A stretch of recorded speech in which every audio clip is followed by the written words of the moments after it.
And because the analyst said you just lost your number one blockbuster drug, you paid $7 billion in cash, but you got no cash reserves. What's going to happen to your company? There's no future in it. We're getting out.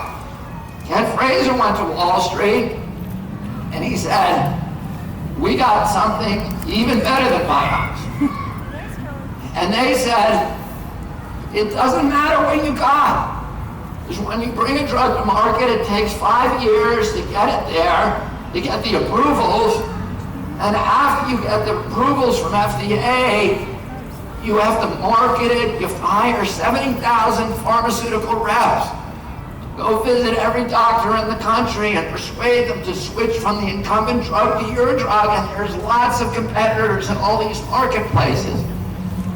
And Ken Fraser told them, don't worry, I got it handled. I'm not gonna have to wait for anything. We're gonna pay for fast track approval. It's called the HPV vaccine.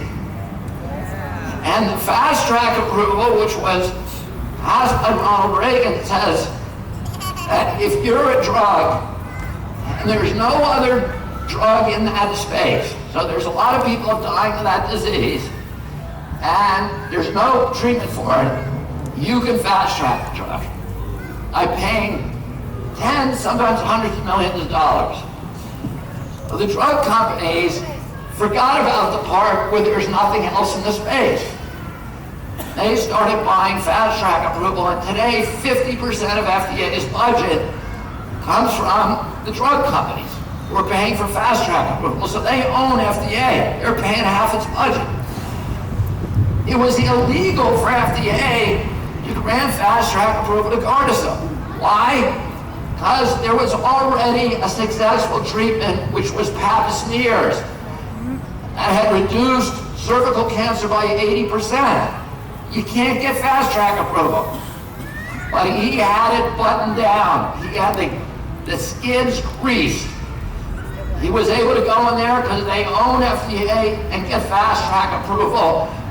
And he did something that hasn't been done before, which is he got a dual track where he got FDA while they were licensing it. He was getting CDC at the same time to mandate it. You're supposed to wait. First it gets licensed, then it goes to CDC, and it's mandated. He did them both at the same time. And then he told Wall Street, we're not going to need any pharmaceutical reps. We got a secret ingredient. We're going to get it mandated. So 78 million people have to buy the most expensive vaccine that's ever been sold. $420 a piece. The TTAP vaccine is $24. They thought that was a good deal. It's $420. And then, within CDC, we're now in discovery with Merck. One of the things we've learned is that we call HPV vaccine, they call it the HPV vaccine. We thought what they were saying is human papillomavirus. Within Merck, HPV stood for help pay for Vioxx. So that's how we got Gardasil. Is poisoning all of our kids, and I'm representing a 24-year-old girl who's been in a wheelchair since she got her Gardasil vaccine at 15. She has seizures every 40 to 90 seconds. She was a high school athlete, athletic star. She was a scholar. She had a golden open road in front of her. Today, her life is sitting in a dark room with the shades drawn and dark glasses on because the sunlight provokes seizures. She can't watch TV. She sits in that room. She wears Depends at 24 years old. And that's what Gardasil did to her. And there are tens of thousands of girls like that, and now they're going to do the same thing to our boys. Nope.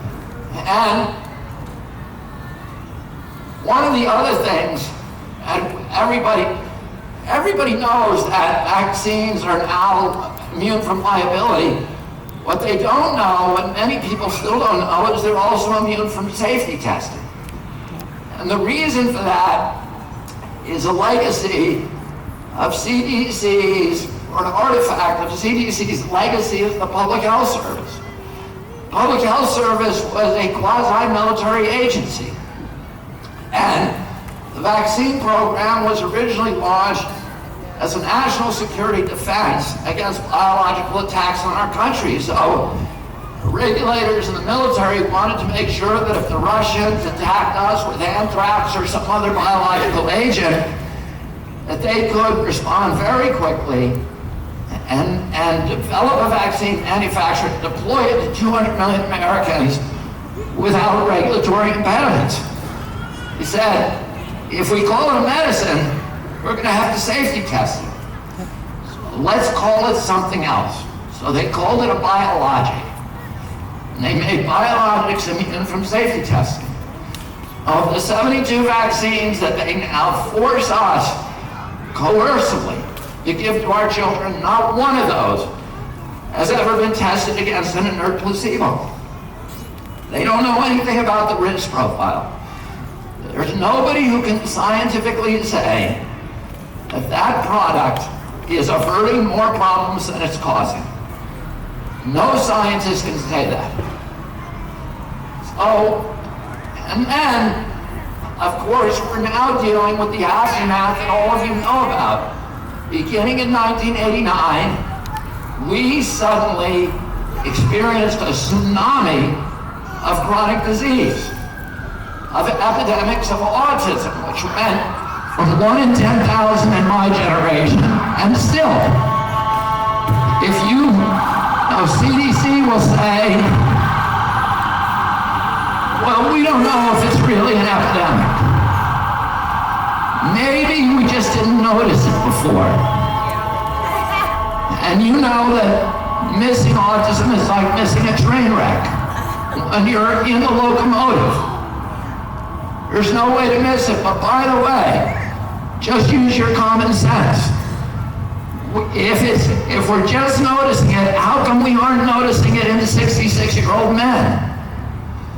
Where are all the 66-year-old men walking around the mall in diapers and helmets and stimming and headbanging and nonverbal? Show me one. There's no homes for them, we know that. They're not stashed somewhere. They don't exist. In my generation, it's still 1 in 10,000. In my kids' generation, it's 1 in 34. And by the way, Congress instructed CDC or EPA, which doesn't have a dog in the fight, tell us when the autism epidemic began. EPA came back and said 1989. That is the red line year.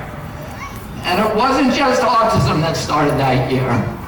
It was all the neurodevelopmental diseases, ADD, ADHD, speech delay, language delay, tics, narcolepsy. I never heard of narcolepsy. Now it's everywhere.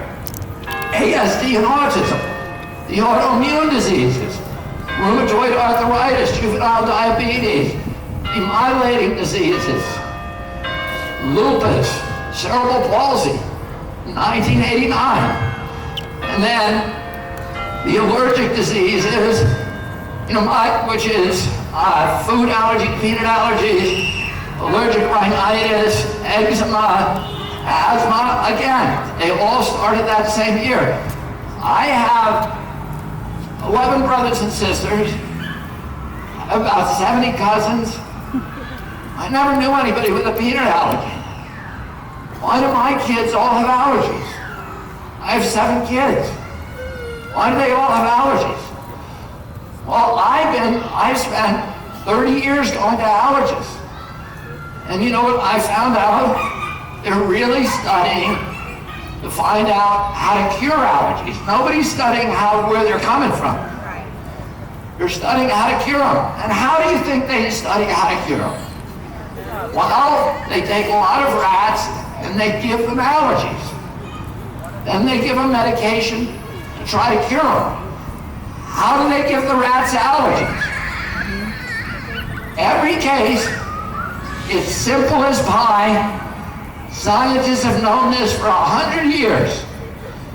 You inject them with an aluminum adjuvant and inject them with the protein that you want them to be allergic to. Oh, you give them some peanut and an aluminum adjuvant. You give them some dairy and aluminum adjuvant. You can make a rat allergic to anything you want just by using an aluminum adjuvant. And guess what?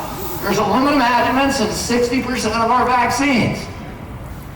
And if you give a kid a vaccine, yeah, he's going to get an allergic reaction to the antigen, which is what they're trying to provoke. So the next time his body sees that antigen, it mounts an immune response, an allergic response.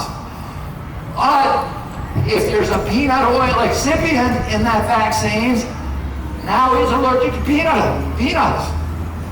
If there is a Timothy weed outbreak at the time you give him the vaccines, now he's got permanent allergic rhinitis whenever he runs into Timothy weed. Anything in the ambient environment, he's going to be allergic to. So they know this, and they're doing it. And this is the last thing I'm going to say.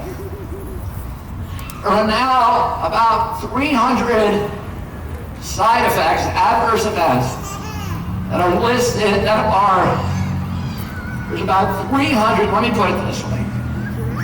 There's about 300 diseases in those